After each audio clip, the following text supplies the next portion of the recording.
Nissan's LEAF hit worldwide sales of 10,000 last month, but one area that attracts a lot of interest online is its batteries. I'm with Nissan Corporate Vice President Simon Sproule to talk about the LEAF. Simon, this is a LEAF battery pack. Can you tell me, what's it going to look like in 10 years' time if I buy a LEAF today? Well, we think the life of the whole battery for the car, we think will be good for at least 10 years. We think that most people are going to keep a LEAF for around about 5 years, and on that basis, using kind of what people would drive on an annual basis, which is typically 12,000 plus miles a year, you're looking at a useful battery life of at least 80%. After 5 years. Now, there's been a lot of debate online also about the replacement cost of the battery and how much that's going to be. And frankly, it's very, very unlikely that anyone's going to ever have to replace an entire battery pack. I mean, you see the size of the thing. If you need to replace that, then you're in a whole lot of Has that happened so far? No, it hasn't. And I think if you really had a lot of damage to the battery pack, it would mean a severe accident for the car. So typically, what's going to happen is people are going to need to replace the modules. And we've got the ability, of course, to open up the battery pack and replace the modules. So we think that the durability of the battery is not going to be a weak point for the car. And in fact, the available amount of memory capacity of a battery after 5 years is still going to be 80%, so it's going to be pretty good. What about the cost for the replacement, even if it's just a module? Yeah, no, the cost is good fun. We're talking here, I mean, there's been a lot of chatter online about tens of thousands of dollars or euros to replace a whole battery pack. Really, you want to focus on the modules, and the modules are going to be in the hundreds, not the thousands of euros or dollars, because if there is going to be a failure, it's more likely to be an individual module, again, not the whole battery pack.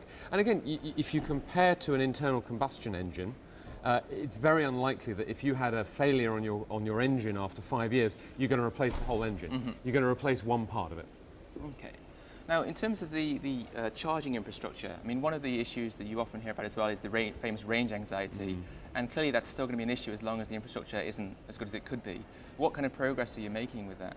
Look, we've been working for 3 years before the launch of the car precisely to try and address the charging infrastructure.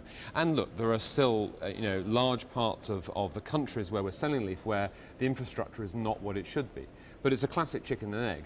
Unless you bring a product and you get people to buy it, then no one's going to install the infrastructure in order to provide for those vehicles. So now we've got the vehicles on the road, now people are buying them, now people are putting pressure on cities and states and governments and so forth for the charging infrastructure.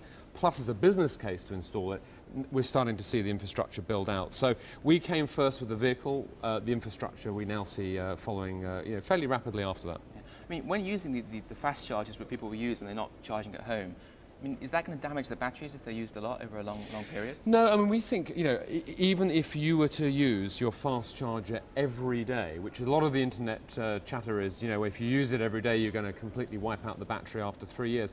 You've got to remember, if somebody uses the fast charging system every day, that means they're driving about 200 miles a day, which on an annual basis is over 70,000 miles.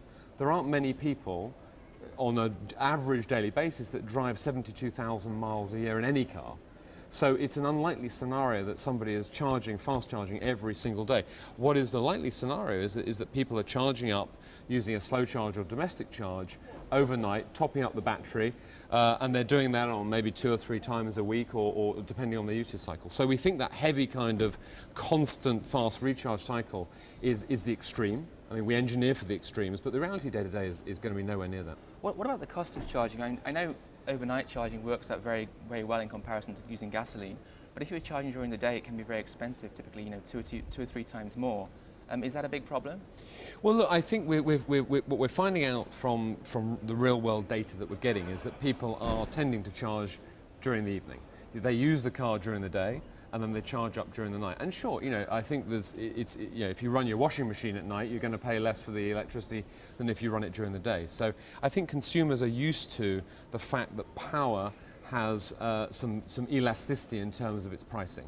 And so you simply, what we're seeing is people are managing their use of the LEAF and their use of electricity around those constraints. Finally, we mentioned that the LEAF has now hit 10,000 worldwide, but obviously the long-term goal is a lot more than that. But price may be still an issue for a lot of consumers, with it typically being maybe up to double the price of a regular gasoline car of a similar size in a lot of markets. What progress are we making towards the long-term pricing coming down? Well, the bottom line behind the whole electric vehicle push with Nissan and with our alliance partner Renault is scale. So, and electric vehicles have always traditionally been very expensive, and in fact the main part of the cost is here in the battery. What we're trying to do is by scale, by getting a lot of vehicles out there, is you reduce the cost over time of the batteries. Now we're seeing that a lot of cities and states and governments are putting incentives in the market to help the early adopters, to help people initially get into the vehicles. But our business model is based on lowering the price of the vehicle, lowering the cost of the battery, and assuming that there will not be long-term government incentives in the marketplace. So we think that scale ultimately is going to drive the price down of both the battery and of course the whole electric vehicle.